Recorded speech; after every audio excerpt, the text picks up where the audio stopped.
the bifurcation in American politics is just so insane. There's no unification on what this country should be doing. There are people who are holding on to the last vestiges of the American constitutional republic. There's a lot of them. But then I think the average run-of-the-mill person doesn't know or care, and then the left is actively seeking to subvert. I think what we're seeing with we talked about this morning again.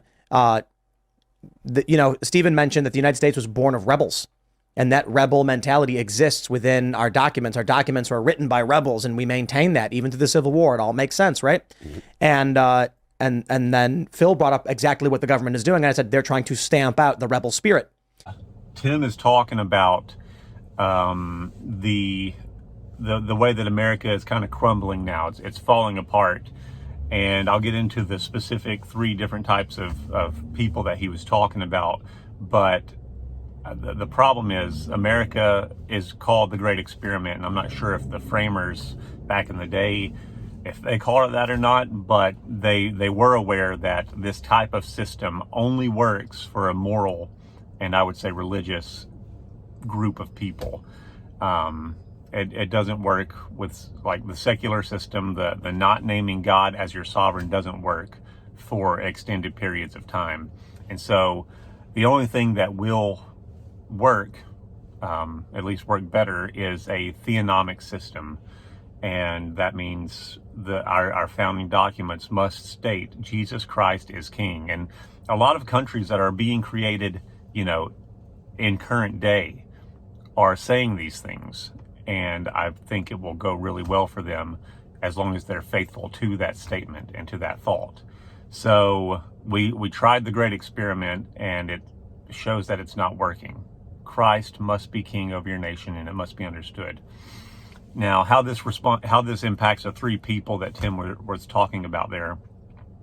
The people that are trying to hold the country together, that see that it's important we have values and stuff like that.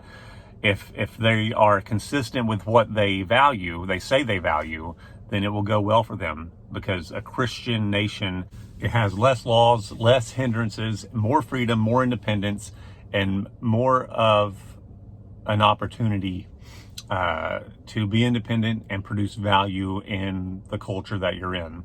The people who are in the middle, the people who kind of, as Tim put it, just don't care, I would call them the life, liberty, and pursuit of happiness type of people. As long as you don't mess with their fun, their life, their liberty, their pursuit of happiness, they'll follow the rules. They'll go along with the system.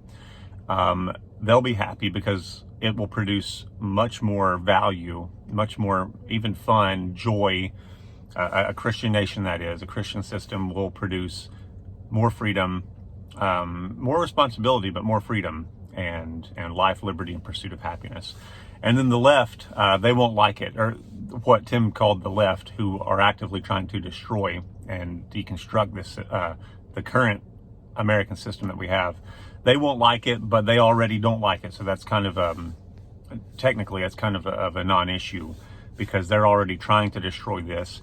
And the truth is, for that second group and this third group, a Christian system will actually be good for them. It will help them, it'll provide more opportunities for discipleship, more opportunities to hear the gospel, which could bring them to life instead of the pathway of death and destruction that they're on now. So a Christian system is the answer. I know Tim is wondering what to do in this kind of situation where the thing is crumbling, and who knows, maybe by God's grace we'll get a chance to rebuild the correct way after this hits rock bottom.